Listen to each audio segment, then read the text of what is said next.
voluntarios. Pues bueno, en virtud que el audio está funcionando, buenas noches tengan todas y todos. Soy José Augusto González, director estatal de la Red Mundial de Jóvenes Políticos de Chiapas. Doy la bienvenida a esta cita virtual de la que me siento sumamente por dos grandes motivos. El primero, porque nos acompaña un ponente de lujo que seguro estoy dejará una enseñanza grande en cada uno de nosotros. Y el segundo, porque la realización de esta ponencia es resultado del trabajo en conjunto, demostrando que la red es una sola, con representación en las entidades federativas. Esta plática no hubiera sido posible sin la intervención de Tamara Reyes, directora estatal de la Red Mundial de Jóvenes Políticos en el estado de Morelos, Luis Enrique Bueno, titular de la Dirección Estatal en Sonora, y por supuesto, Angélica Pérez, directora estatal en Tlaxcala, a quien le reconocemos la gran gestión para que todos podamos disfrutar de esta ponencia. Y bueno, no quitaré más tiempo, últimas recomendaciones antes de comenzar. El chat estará abierto para que le escriban las preguntas que les gustaría que le hiciéramos al ponente y al finalizar su intervención se las podamos formular. Los dejo con mi homóloga para que proceda con las enlaces.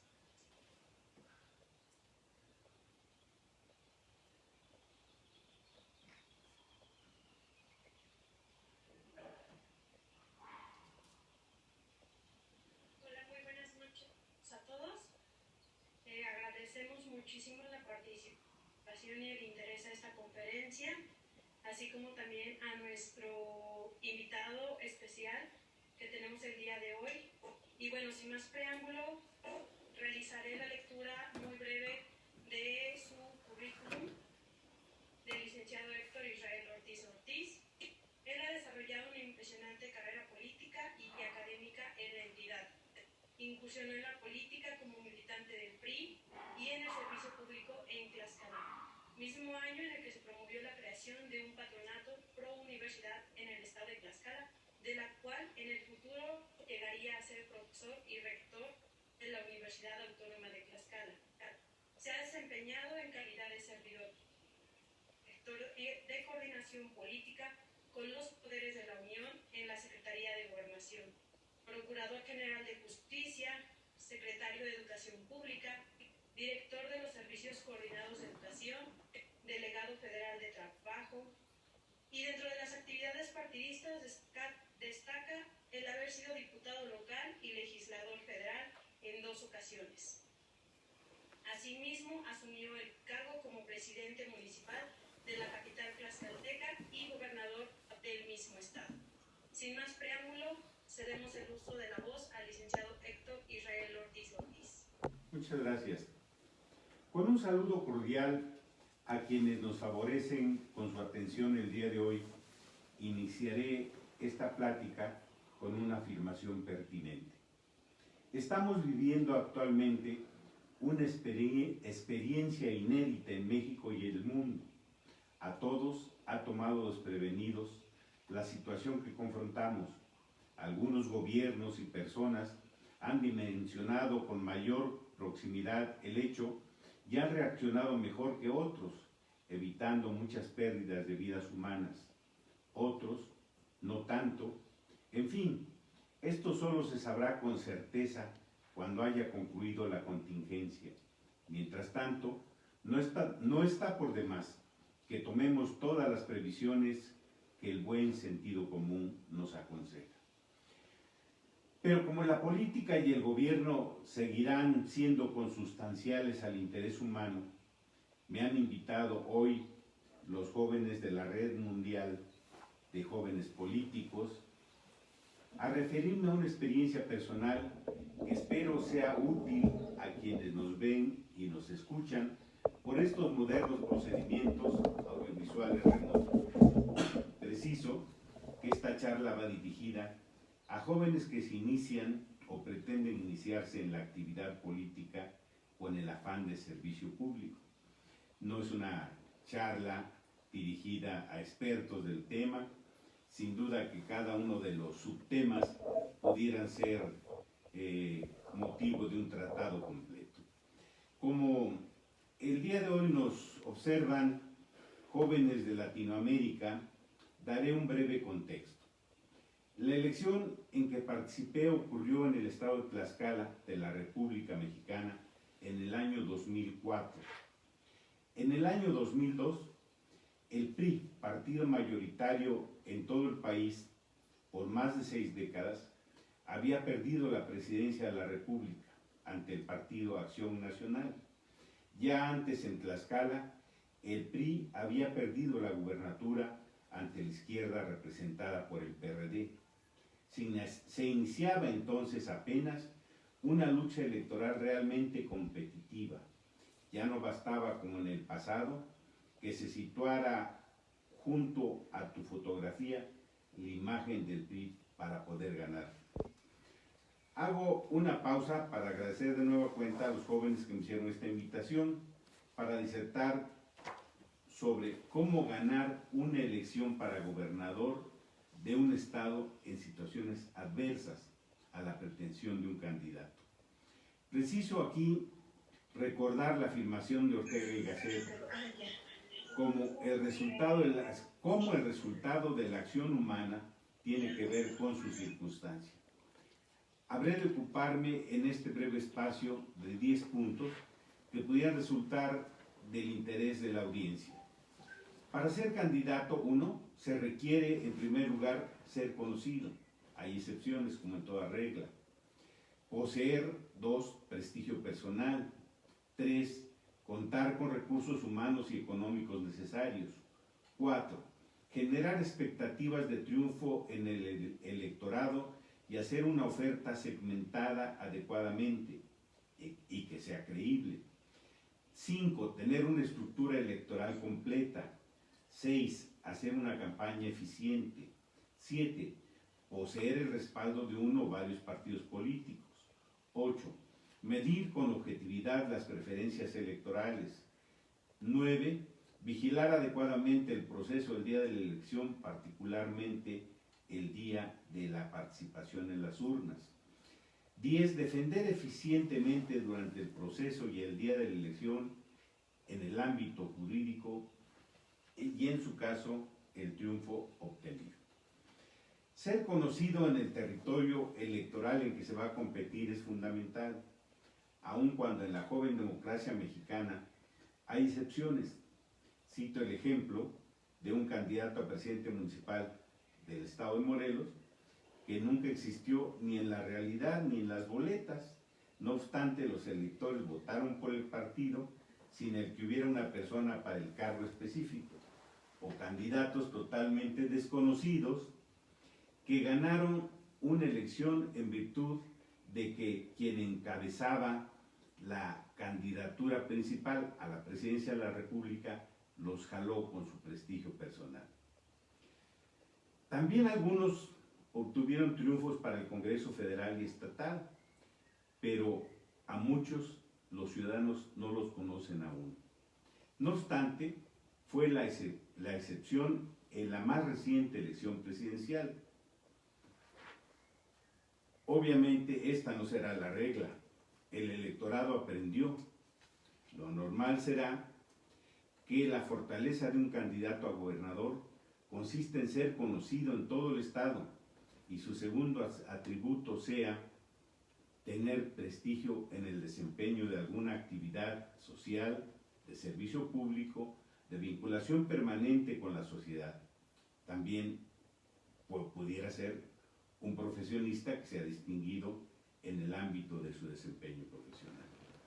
En mi caso, inicié, como ya se dijo aquí, mi participación política y social desde los 17 años, como dirigente juvenil del partido en el poder, y en diversas campañas políticas participé apoyando a candidatos.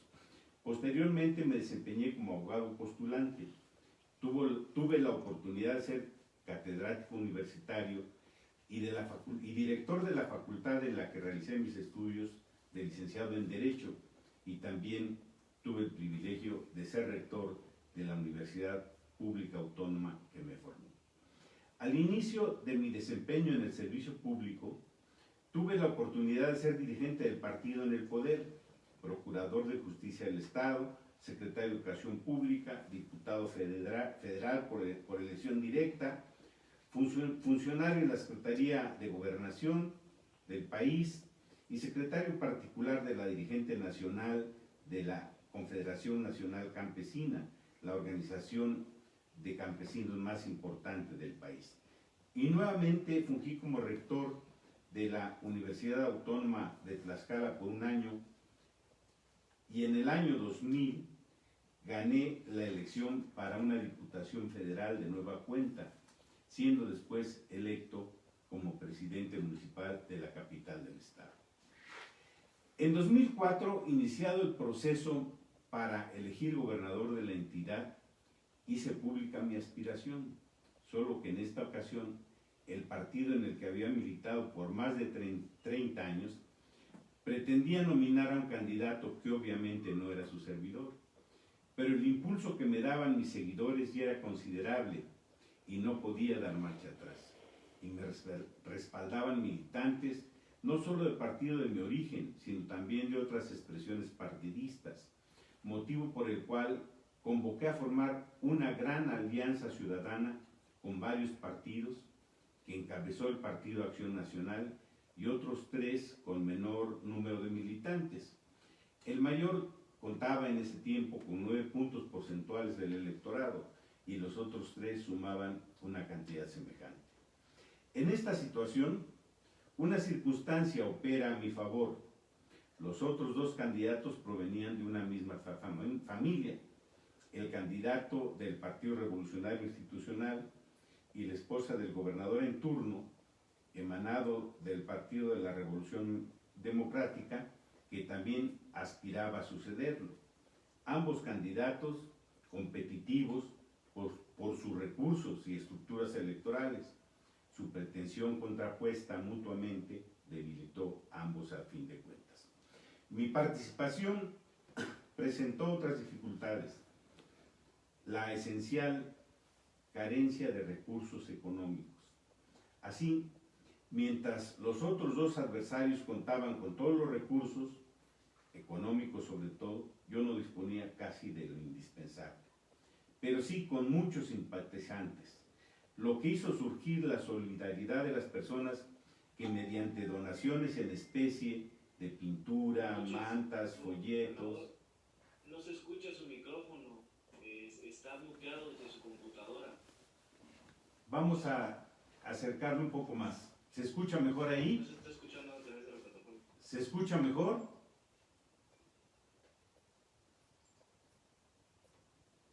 O nos están haciendo maldades. Listo, ya se escucha, gobernador. Ok. En esta situación, una circunstancia opera a mi favor. Los otros 2 candidatos provenían de la misma familia. El candidato del Partido Revolucionario Institucional y la esposa del gobernador en turno, emanado del Partido de la Revolución Democrática, que también aspiraba a sucederlo, ambos candidatos competitivos por sus recursos y estructuras electorales. Su pretensión contrapuesta mutuamente debilitó finalmente a ambos. Mi participación presentó otras dificultades, carencia de recursos económicos. Así, mientras mis 2 adversarios contaban con todos los recursos económicos sobre todo, yo no disponía de lo indispensable, pero sí con muchos simpatizantes, lo que hizo surgir la solidaridad de las personas que mediante donaciones en especie de pintura, de mantas, cartelones, folletos, respaldaron la campaña e hicieron crecer muy pronto en todas partes las manifestaciones de apoyo. Mi equipo de campaña excelente, formado por profesionales, campesinos, comerciantes, jóvenes estudiantes, obreros y la participación de mi esposa y compañera conformando promotores del voto por todo el estado, seguida por mis hermanos, sobrinos y amigos, también por todo el territorio tlaxcalteca, suplieron ampliamente la falta de recursos económicos. Actualmente habrá que atender de manera específica, quien desee participar en una contienda de esta naturaleza, la realidad que nos han impuesto las redes sociales. Es necesario, para conseguir el objetivo, que se operen estas redes profesionalmente por operadores del marketing político, que se ha vuelto una nueva especialidad. Además, quien aspira a ser candidato para el gobierno de un estado deberá contar con recursos económicos indispensables, que habrán de calcularse en relación con el número de votos a obtener y el costo aproximado por voto. Eso no incluye la práctica reciente de compra de votos con dinero o artículos y cosas que se entregan a los votantes. La ciudadanía aprendió pronto que esas prácticas viciosas y actualmente reciben de todos los candidatos lo que les dan y votan finalmente por quien quieren. El gran movimiento social que se generó en torno a mi candidatura creó una gran expectativa de triunfo. El equipo electoral formó una estructura extraordinaria en cada sección. Promotores del voto y representantes no faltaron en ninguna casilla. Estuvo formada la estructura por promotores del voto y de quienes nos representaban en las urnas, debiendo mencionar que estas estructuras deben capacitarse y auditarse constantemente. Recordemos el principio de que si la confianza es buena, la desconfianza siempre es mejor. La campaña solo demuestra su eficiencia por el triunfo. Si se gana, hiciste muy buena campaña, si no, lo contrario. Hubo que visitar durante la campaña sección por sección, la mayoría de las veces casa por casa, donde se detectaban previamente simpatizantes y se formulaba la propuesta estructurada, segmentada por sectores, jóvenes, adultos mayores, mujeres, niños, por materia, salud, alimentación, educación, empleo, cultura, deporte, desarrollo urbano, servicios públicos, etc. El respaldo de 4 partidos fue fundamental. Sin ellos no se hubiera conseguido el triunfo, no solo por los requisitos legales, sino por la promoción que de la candidatura realizaron. Desde antes de iniciar una campaña, hay que tener encuestas lo más cercanas a la realidad posible para conocer el posicionamiento del aspirante. Nunca hay que creer en aquellas que por quedar bien con el candidato le dicen que está en el tope de las preferencias. Siempre será mejor realizar encuestas con encuestadoras confiables el mismo día, con el mismo número de cuestionarios, con las mismas preguntas y hasta en las mismas horas. Estas encuestas se les ha dado por denominar encuestas espejo. Durante la campaña, realizar encuestas, de ser posible sección por sección. No se vale mentirse a uno mismo o dejarse llevar por el canto de las sirenas. Es indispensable constituir un equipo jurídico experto que vigile todos los actos del proceso. De otro modo, alguna sorpresa puede surgir. Especial cuidado habrá que tener de las urnas el día de la elección. Finalmente, no basta saber que ganaste una elección, sino que es necesario demostrarlo, teniendo todas las actas de los resultados electorales casilla por casilla, avaladas con las firmas de los representantes de los partidos y de las mesas directivas de las casillas. Esta prueba sería indispensable para defender el triunfo en caso de ser impugnada la elección. Los resultados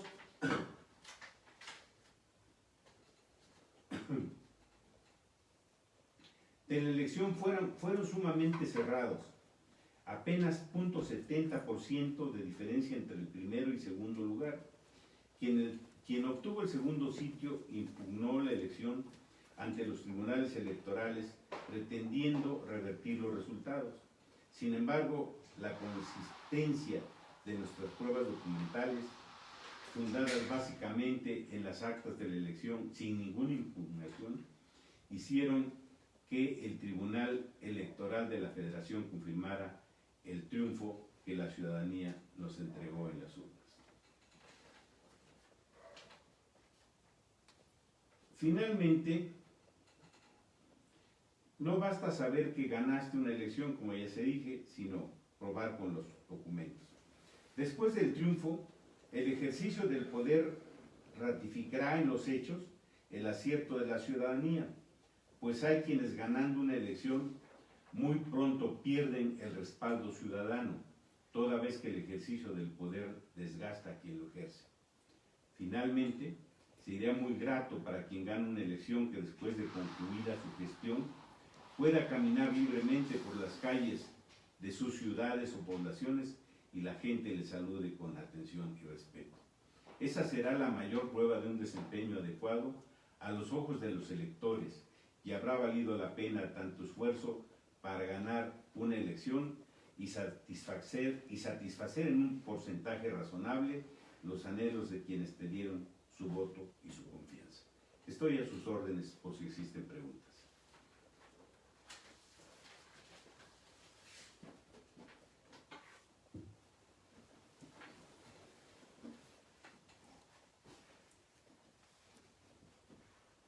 ¿No existen dudas? ¿O la ampliación de algunos puntos?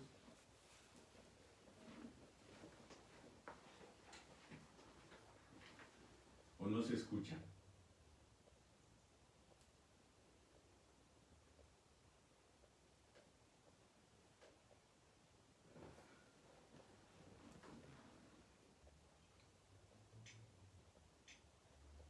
Muchísimas gracias por la conferencia. Me pregunta Lustein Jiménez, de 40 años, quien nos está siguiendo desde Salinas Cruz, Oaxaca. La forma de hacer política cambia por las redes sociales. ¿En qué cambia? ¿Qué pasa con el político que no cree en esta nueva forma de hacer política? Sin duda las redes sociales, como ya lo dije anteriormente, son muy importantes, pero no son todo. La mejor campaña es la que se hace por tierra, casa por casa, hasta donde sea posible. Nada sustituye el contacto personal del candidato con el elector.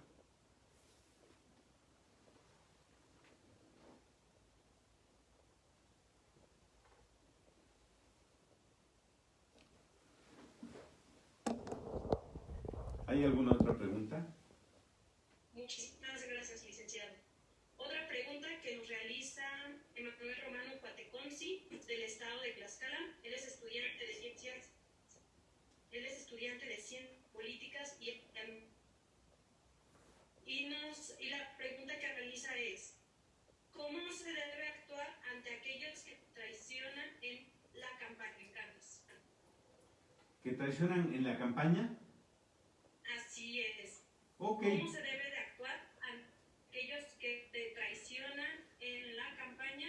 Se refiere a pasar información a los contrincantes. Correcto. Por eso comenté en mi intervención que era muy importante capacitar y auditar permanentemente a los equipos que uno ha formado y no confiarse en ellos del todo, sino observarlos permanentemente, someterlos constantemente a prueba, porque en efecto se dan las defecciones. Hasta el día de la elección pueden incluso cambiarse para representar los intereses de otros partidos u otros candidatos.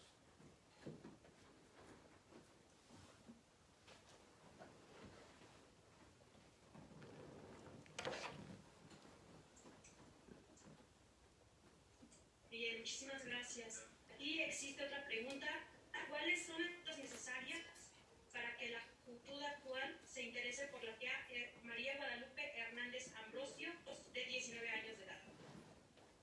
Bueno, sin duda que la convicción de participar en política debe obedecer a razones superiores, nunca a razones utilitarias, nunca a razones económicas, sino a la profunda convicción de hacer algo para bien de los demás.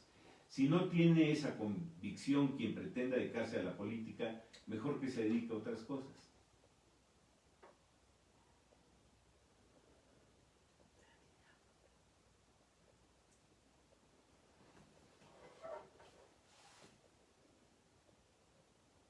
¿Queda alguna pregunta? Bien, nos pregunta Ernesto Torres, nos felicitan por la ponencia y la pregunta de grupos de pandemia reciba nuestro mensaje partidario, o si usted ha participado en una elaboración de alguna estrategia para estos tiempos de pandemia. Bueno, realmente creo que es fundamental que hagamos caso de las determinaciones que toman los organismos encargados de vigilar este proceso. Sabemos que hay voces discordantes, que no hay unanimidad de opiniones en torno a las decisiones que se toman, pero eso es absolutamente normal en un país como el nuestro de más de 120 millones de habitantes, o en el mundo donde ya hay casi 4 millones de personas infectadas. Entonces el tema es sumamente complejo, pero hay cosas que, como dije al inicio de mi intervención, nos aconseja el sentido común. Este contagio se da por el contacto cercano con las personas, como ya todos sabemos, sin protegernos. Entonces, mantengamos prudente distancia y no se trata de ser comercial, pero procuremos quedarnos en casa.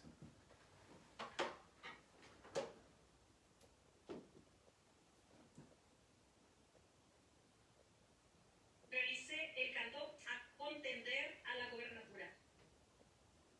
Perdón, ¿me repite la pregunta? ¿De qué manera debe prepararse el candidato a contender a la gobernatura?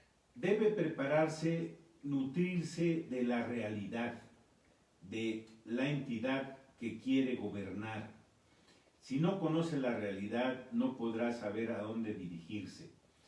Y también debe tener una profunda convicción por lograr los objetivos superiores que se proponga. Si no tiene esto, como dije antes, más vale que no se dedique a esta actividad, porque hay quienes por lucro se dedican a la política pensando que será un gran negocio. La política implica también sacrificios si se quiere realizar con pasión, con vocación, con convicción. Hay que entregar la mayor parte del tiempo, dedicarse efectivamente a tratar de resolver los problemas de los que uno gobierna y sentir los sufrimientos de la gente que padece circunstancias de enfermedad, de dolor, de escasez, etc. Bien, muchísimas gracias. Y siguen preguntando, así que vamos a seleccionar una última pregunta. La realiza Moisés Nolasco de Tuxtla Gutiérrez, Chiapas, y su pregunta es: de acuerdo a su opinión, ¿de qué manera se puede incidir sobre el electorado a entregarte su confianza por medio de su voto? Hay que ser congruente, que siempre lo que uno haga o lo que uno diga más bien lo corrobore con sus hechos. No se puede tener un doble discurso porque la ciudadanía distingue muy rápido las actitudes falsas. Entonces, lo primero es hay que ser congruente con estas aspiraciones y ser congruente con lo que se afirma y con lo que se hace. Bien, muchísimas gracias, licenciado Héctor. Siguen preguntando, la gente está súper interesada en la charla que nos acaba de compartir. Agradecemos a todos que nos hayan sintonizado y también comentamos que para las otras preguntas que realicen estaremos ahí pendientes en las plataformas para poderles hacer llegar también al licenciado Héctor. Y por último, no me queda más que agradecer esta charla y a nombre de la Red Mundial de Jóvenes Políticos, no solamente del estado de Tlaxcala, sino de Sonora, de Chiapas y de Morelos, quien gracias a ellos y gracias también a mis embajadores se pudo realizar esta charla. Así que muchísimas gracias. Le estaremos haciendo llegar también la constancia al licenciado Héctor y a las personas que realizaron su registro previo en el link que aparece en nuestras páginas y redes sociales. Muchas gracias a ustedes por su interés. Ojalá haya resultado ilustrativa y útil esta pequeña charla que tratamos de disertar en 10 puntos esenciales.